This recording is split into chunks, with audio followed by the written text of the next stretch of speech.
Марин Бардарев учи магистратура в Музикалната академия в София.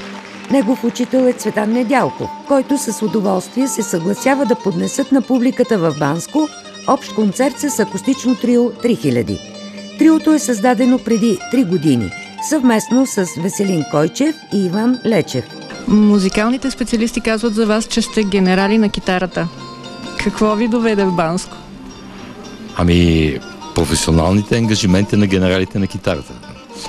Сега аз така се шегувам, но понеже ме питат непрекъснато дали аз съм най-добрият гитарист, аз казвам не Цветан Недялков, а най-добрият гитарист, аз съм най-известният.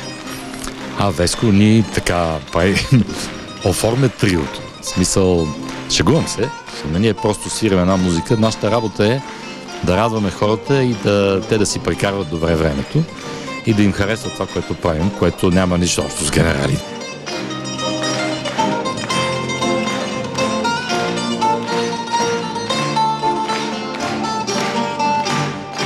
Чия беше идеята да направите този съвместен концерт? Идеята беше негова.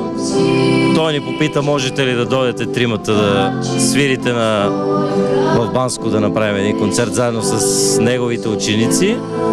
И на драго сърце се съгласихме. Разбира се, цялата организация, благодарение, мисля, че на общината, която подпомогна да се случи това събитие. Благодариме.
Да свирят със световно известни изпълнители на китара е огромно предизвикателство за децата, прохождащи сега в това изкуство.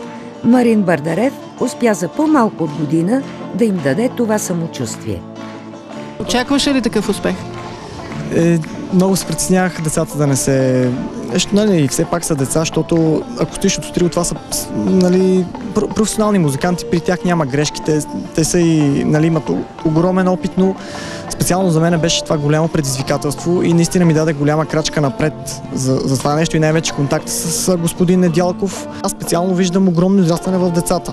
Просто на първия концерт беше юни месец, още няма 1 година от първия концерт.